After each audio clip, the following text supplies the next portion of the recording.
Class 7 ইতিহাসের পঞ্চম অধ্যায়টা হচ্ছে মুঘল সাম্রাজ্য। তোমাদেরকে আমি একটা ভিডিও দিয়েছি, মানে টপিক ভিডিওটাতে এই মুঘল সাম্রাজ্যের গুরুত্বপূর্ণ সালগুলো কথা তোমাদের মনে পড়িয়ে দেওয়ার জন্য, কোন সালে কি হয়েছিল। তোমরা সেই ভিডিওটা দেখতে পারো যারা টপিক ভালোবাসে। আজকে এই ভিডিওটাতে আমি একটু নতুন ধরনের তোমাদের আলোচনা করে দিচ্ছি।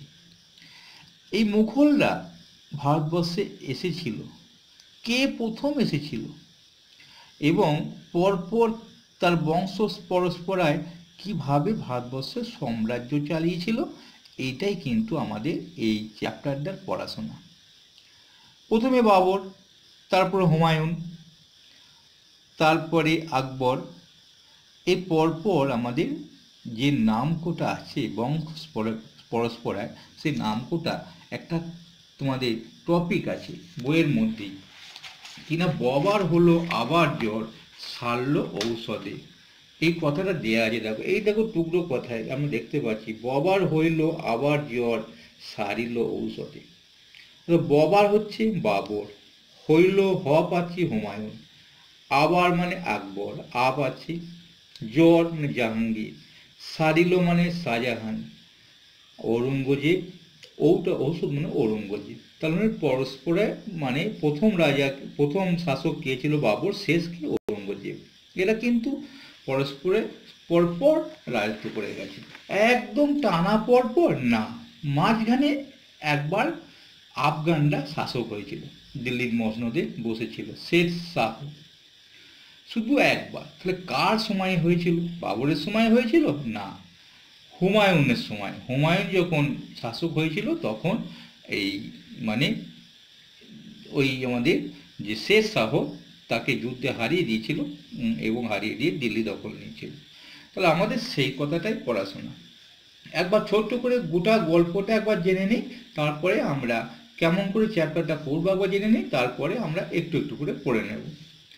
দেখো প্রথমে বাবর আছে না, বাবরের ভালো নাম জানতে হবে, তারপরে তার মানে সে কীভাবে ভারতবর্ষে এসেছিল জানতে হবে, তার আগে কোথায় ছিল জানতে হবে, যুদ্ধে কাকে হারিয়েছিল জানতে হবে প্রথম ভারতবর্ষে এসে। তারপরে বাবরের সম্পর্কে জানার পরে আমরা বাবর কেমন যুদ্ধ করতো সেটাও জেনে নিতে হবে। সেগুলো এখানে দেখিয়েছে, কটা যুদ্ধ বাবর করেছিল, খানুয়ার যুদ্ধ, গড়গড়া যুদ্ধ। তাহলে বাবরের কথা শেষ। এইবার আমরা যাব যে হুমায়ুনের কথায়। হুমায়ুন যখন সিংহাসনে বসলো, হুমায়ুন তখন বাবর মারা গেছে নিশ্চয়ই, তাহলে বাবর মারা যাওয়ার পর হুমায়ুন বসবে। হুমায়ুন যখন সিংহাসনে বসলো তখন তার বয়স কত, কিভাবে সে সাম্রাজ্য চালাতো। তারপরে তাকে নাকি আফগানরা আক্রমণ করেছিল, কারণ ভারতবর্ষে তখন তিনটে শক্তি, এক মুঘল শক্তি, দুই রাজপুত শক্তি, তিন হচ্ছে আফগান শক্তি। তা আফগানরা আক্রমণ করেছিল। শের খান নাম ছিল, উপাধিতে শের শাহ উপাধি নিয়ে সিংহাসন বসেছিলেন। তো মাঝখানে একটা সময় হুমায়ুনের সময়ে কিন্তু শের শাহ বসেছিল, যে শের শাহ মারা যাবে যেই, তার ছেলে যেই সিংহাসনে বসবে, তখন আবার হুমায়ুন ফিরে আসবে। তো হুমায়ুন সিঁড়ি থেকে পড়ে মারা যাবে। তাহলে হুমায়ুনের ছেলে আকবর সিংহাসনে বসবে। আকবর তখন খুব অল্প বয়স, এই জায়গাটাতেই 13 বছর মাত্র বয়স। সিংহাসন কী করে চালাবে, তাকে বৈরাম খান অভিভাবক তাকে শেখাবে, মানে যুদ্ধ পরিচালনা সাহায্য করবে, তাকে সম্রাটের পরিচালনার কাজে সাহায্য করবে। তো আকবর বসে পড়লো সিংহাসনে। আকবরের একটু ভালো কাজ আমরা জানবো, সেই জন্য বললাম না আকবরের কথাটা একটু বেশি করে পড়তে হবে। তারপরে আমাদের জাহানের কথা আমরা জানবো, শাহজাহান কেমন করে মানে তিনি সাম্রাজ্য চালাতেন, তার ভালো কাজগুলো কী কী একটু জেনে নেব। তারপরে শাহজাহানের পর আমরা যাব ঔরঙ্গজেবের কথায়। ঔরঙ্গজেব কেমন করে শাসন পরিচালনা করতো, কীভাবে সাম্রাজ্যটাকে তখন মানে অত বড় ভারতবর্ষ সাম্রাজ্যটাকে কীভাবে পরিচালনা করতো। এইভাবে পড়ার পর একটু দাক্ষিণাত্যে একটু গল্প পড়ে আমরা অধ্যায়টাকে শেষ করব। তাহলে আমরা প্রধান জিনিসটা আমরা জেনে গেলাম। এখানে রাজস্ব বা মনসবদার, জায়গির, এইগুলো একটু আলোচনা আছে। তাহলে আমাদের এইখানে এই অধ্যায়টা কিন্তু শেষ। তাহলে অধ্যায়টা কেমন করে পড়তে হয় বুঝেছো? তোমার যদি বাবরকে ভালো লাগে তাহলে বাবরের কথা অনেক বেশি বেশি পড়বে। তোমার যদি হুমায়ুনকে ভালোবাসো, একজন দুজনকে বেশি সবাইকে যদি ভালোবাসো তাহলে সবারই কথাটা ভালো পড়া হয়ে যাবে। চলো আমরা বাবরের কথাটা একটুখানি পড়াশোনা করি। বাবরের ভালো নামটা দেখে নিই। মুঘল বাদশাহ, এরা কিন্তু বাদশাহ, পাদশাহ, পাদশাহী এই উপাধি নিয়ে বসতো। এরা কিন্তু সুলতান উপাধি নিত না, কারণ সুলতান উপাধিটা আমরা দেখেছি খলিফারা দিত, তবে সে সুলতান হতো, মানে কারো মানে সাহায্য বা অনুদান নিয়ে বসা। সেটা কিন্তু মুঘলরা করতো না, তার নিজস্ব একটা উপাধি নিয়ে বসতো। আমরা সেই কথাটা পরের পাতায় পড়বো, দেখিনি। তো বাবরের ভালো নাম ছিল জহির উদ্দিন মোহাম্মদ বাবর। তাহলে জহির উদ্দিন মোহাম্মদ বাবর আমরা নামটা দেখলাম, একটু দেখিনি বংশ মানে পরিচয়টা। বলছি মুঘল নেতা চেঙ্গিজ খান, অন্যদিকে আবার তুর্কি নেতা তৈমুর লঙ্গের বংশধরদের, মানে দুটো কিন্তু বংশধর নিয়ে, মানে বাবা এক ছিল মা একরকম ছিল আর কি, সেই জন্য দুটো বংশধরই গর্ব করতো তৈমুরীয় বংশধর, নিজেদেরকে ভাবতে হয়, এটা দেওয়া আছে এখানটাতে। তাহলে আমাদের প্রধান যে জিনিসটা জানার আছে বাবরের ভালো নাম। তারপর দেখব এই বাবর মানে এই তৈমুর লঙ্গের কথাটা দিয়েছে যে 1398 খ্রিস্টাব্দে তৈমুর লং উত্তর ভারত আক্রমণ করেছিল। দেখো ভারতবর্ষে এরা কিন্তু উত্তর পূর্ব পশ্চিম দিক থেকে কিন্তু বারবার যতগুলো আমাদের জাতি এসেছে, সুলতান হোক মুঘল হোক ভারতবর্ষে, কিন্তু সব উত্তর পশ্চিম দিক দিয়ে এসেছে। কারণ আমাদের উত্তরে পুরো হিমালয় আছে, দক্ষিণে বঙ্গোপসাগর আরব সাগর এগুলো কিন্তু আছে, তার ফলে কিন্তু উত্তর পশ্চিম দিকটা একটু ফাঁকা আছে, ওই দিকটা দিয়ে কিন্তু বারবার কিন্তু বিভিন্ন জাতির আগমন ঘটেছিল। তাই উত্তর ভারত আক্রমণ করেছিল, তাই মোগলরা মনে করতো উত্তর ভারতের শাসনের অধিকার আছে। এইখানটাতে আমরা একটুখানি জেনে নেব, তোমরা এটা পড়বে, যেটা যে বাবর মানে 1494 খ্রিস্টাব্দে তৈমুরীয় বংশের বাবর মাত্র 12 বছর বয়সে ফরগনা প্রদেশে শাসনভার পেয়েছিলেন। তাহলে এই উত্তর পশ্চিম দিকে ভারতে যদি আরো একটু এগিয়ে যাওয়া হয় উপর দিয়ে, তাহলে দেখা যাবে যে সেখানে একটা ফরগনা প্রদেশ আছে। সেই ফরগনা প্রদেশে তখন মাত্র 12 বছর বয়স, সেখানে কিন্তু একটা শাসন ভার তখন থেকে কিন্তু ও পেয়েছিল। তার তখন থেকে ও শাসক ছিল। এইখানে দেখো পাদশাহ, বাদশাহ, পাদশাহী এগুলো সব কথাগুলো কিন্তু ফার্সি। পাদ কথা অর্থ প্রভু, আর শাহ কথার অর্থ হচ্ছে রাজা বা শাসক, দুটি শব্দ এখানে যোগ করা হয়েছে। এরা কেন মানে এটা উপাধিটা নিয়েছে দেখো, তাদের শাসন করার ক্ষমতা অন্য কারো অনুমোদনের ওপর নির্ভরশীল নয়। মানে সুলতানরা যেমন বললাম সে এখানে কিন্তু সেটাই দেওয়া আছে। এবার দেখো যে এইখানে আমরা আর একটু বাবরের কথা আমরা জানবো। ভারতবর্ষে এখানে বলছি ভারতে মুঘল সাম্রাজ্যের স্থায়িত্ব শুধু যুদ্ধের উপর নির্ভর ছিল না, মানে শুধু যে যুদ্ধ করেই জয়লাভ করেই যে আমরা টিকে থাকবো তা নয়। একদিকে ভারতবর্ষে ক্ষমতাশালী রাজনৈতিক গোষ্ঠীগুলির সঙ্গে মুঘলদের সংঘাত হয়েছিল, আবার তাদের সঙ্গে অনেকে মৈত্রী হয়েছিল, বন্ধুত্ব হয়েছিল। আর পানিপথের প্রথম যুদ্ধ বাবর কিন্তু ইব্রাহিম লোদিকে আমরা দেখেছিলাম হারিয়ে দিয়েছিল, আফগান। তাহলে 1526 খ্রিস্টাব্দে কিন্তু পানিপথে প্রথম যুদ্ধ হয়েছিল, সেইখানে ইব্রাহিম লোদিকে আফগান শক্তিকে হারিয়ে দিয়ে বাবর কিন্তু ভারতবর্ষে মানে মানে আস্তে আস্তে তার ক্ষমতা বিস্তার করেছিল। আফগান ছাড়া ভারতে আরও একটা গুরুত্বপূর্ণ রাজনৈতিক গোষ্ঠী ছিল রাজপুত। তাহলে বললাম না, রাজপুত একদিকে, আফগান একদিকে, মুঘলরা একদিকে, তিনটে শক্তি। মাঝে মাঝে আবার রাজপুতদের সঙ্গে আফগানদের আবার ঝগড়া হতো। রাজপুত শক্তি বাবরের কাছে পরাজিত হয়েছিল, ফলে তারপর এবার দেখো প্রথমে আফগান শক্তিকে হারালো, তারপর আবার রাজপুত শক্তিকে হারালো, দিয়ে রাজপুতরা আবার পরবর্তীকালে নাকি মোগলদের প্রতি একটা আনুগত্য দেখিয়েছিল, মানে সহানুভূতি ভাব দেখিয়েছিল। এইখান থেকে মানে বাবরের যে যুদ্ধ কৌশলটা এখানে দেয়া আছে, একটু দেখে নেবে। এখানে যেটা গুরুত্বপূর্ণ আছে, চল দিরানের যুদ্ধ কত সালে হয়েছিল? 1514 সালে, এটা আমাদের দেখে নিতে হবে। আর জ্যামের যুদ্ধ কত সালে হয়েছিল? 28 সালে, ওই টপিকটার মধ্যে কিন্তু দেয়া আছে, তোমরা দেখে নিতে পারো। এইখানে বাবর মাত্র 3টে যুদ্ধ করেছিল। দেখো 1526 সালে কিন্তু পানিপথের যুদ্ধের মাধ্যমে ভারতবর্ষে তার ক্ষমতা বিস্তার লাভ করেছে। 1526-এর পর 1527 সালে সেখানে একটা যুদ্ধ করলো, খানুয়ার যুদ্ধ। কার সঙ্গে? মেওয়ারের রানা সংগ্রাম সিংহ তার সঙ্গে যুদ্ধ করলো। তারপরে 26-27-এর পর 29 সালে একটা যুদ্ধ, মানে তোমার যুদ্ধটা হচ্ছে আফগানদের বিরুদ্ধে, ঘর ঘরার যুদ্ধ। তাহলে 29, 27 আর 26, 27, 28টা আমাদের যুদ্ধে যেমন করেনি, মানে বাবর করেনি। দেখা যাচ্ছে এই দুটো যুদ্ধ পর কিন্তু তার আর যুদ্ধ তার নেই, কারণ তার মৃত্যুই কিন্তু 30 সালে ঘটে গিয়েছিল। আমরা দেখতে পাবো এই যে হুমায়ুন 30 সালে বসেছে ক্ষমতায়, তার মানে বোঝা গেছে যে বাবরে কিন্তু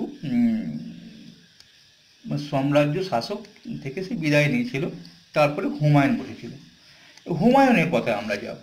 বাবরের কথা মোটামুটি আমরা জেনে গেলাম, কতগুলো যুদ্ধ করেছিল, কি করেছিল। তাহলে তোমাদের যদি ভালো লাগে আর একটু পড়ে নেবে অধ্যায়টা বইয়ে লাইন বাই লাইন। এবার আমরা হুমায়ুনের কথায় যাব।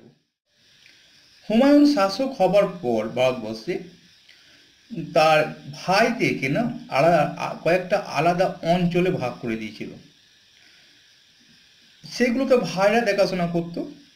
এটা তৈমুরীয় নীতি মোতাবেক এটা হয়েছিল। বাবর শাসক হিসাবে হুমায়ুনকেই মনোনীত করে গিয়েছিলেন। সেই জন্য অন্যান্য ভাইদের একটু মনে মনে হিংসাও ছিল আর কি, সেই কথা বই এখানে নেই। তা ভাইদেরকে কয়েকটা কেবল অঞ্চলে একটা দায়িত্ব দেওয়া হয়েছিল, কিন্তু দুঃসময়ে তাকে সাহায্যও করতো না ভাইরা, এখানটা সেটাই দেওয়া আছে। কিন্তু যখন আফগানদের সঙ্গে লড়াই হচ্ছে তখন শেষমেশ কিন্তু ভাইরা যোগ দিয়েছিল। তারা একজোট হয়েও কিন্তু মুঘল বাহিনী জয়ী হতে পারেনি। এইখানটা আমাদের দেয়া আছে, দেখো মুঘলদের বিরোধীরা সবসময় একজোট ছিল না। তাহলে মুঘলদের বিরোধী কারা বললাম? ওই যে রাজপুত আর আফগানরা। তাহলে এখানে দেয়াই আছে রাজপুত এবং আফগানদের মধ্যে একটা বিরোধ ছিল। তার 3টে শক্তি, এক মুঘল, এক রাজপুত, দুই আফগান আর মুঘল, 3টে শক্তি আছে আমরা দেখলাম। তাহলে রাজপুত আবার আফগানদের মধ্যে আবার ঝগড়া হলো, সেই জন্য বলছি এরা একজোট ছিল না। এদের মধ্যে বিহারের আফগানদের নেতৃত্ব দিয়েছিল হুমায়ুনের সব থেকে গুরুত্বপূর্ণ রাজনৈতিক প্রতিদ্বন্দ্বী শের খান। হুমায়ুনের মৃত্যুর পরপর 2বার শের খানের কাছে যুদ্ধে হেরে গিয়েছিল। একবার 39 সালে চৌসার যুদ্ধে, একবার 40 সালে কনৌজের কাছে বিল্ল গ্রামে যুদ্ধে। বিহারের চৌসার কিন্তু মনে রাখবে, বিল্ল গ্রাম হচ্ছে কনৌজে। তাহলে 2বার দুটো যুদ্ধে হেরে গিয়েছিল, তো হুমায়ুন দেশ ছেড়ে পালিয়ে গিয়েছিল। তাহলে আফগানরা তাহলে মুঘল সাম্রাজ্যের একবার মানে ওই যে বংশ পরস্পরের মাঝে ঢুকে পড়ছে।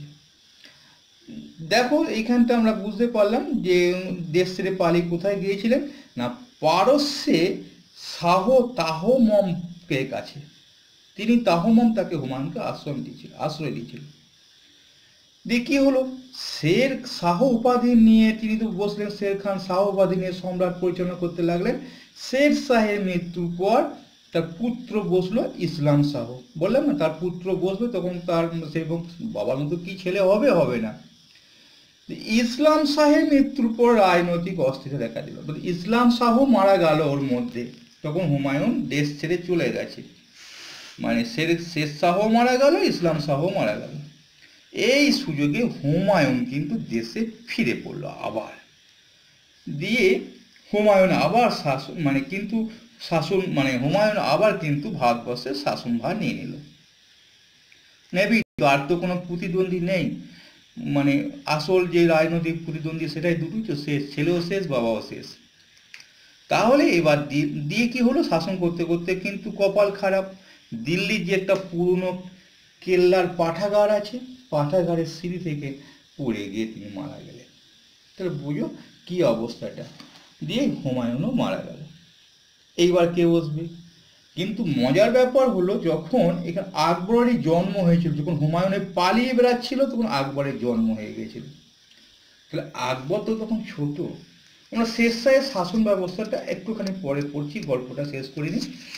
আকবর তখন ছোট, তখন তার বয়স 13 বছর। তখন মানে ওই অভিভাবক বৈরাম খান, মানে 18 বছর বয়সে আকবর সম্পূর্ণভাবে সাম্রাজ্যের দায়িত্ব নিয়েছিল। 13 বছর বয়স তখন কিন্তু ও মানে চালাতে পারছিল না, বৈরাম খান তার সাহায্য করেছিল।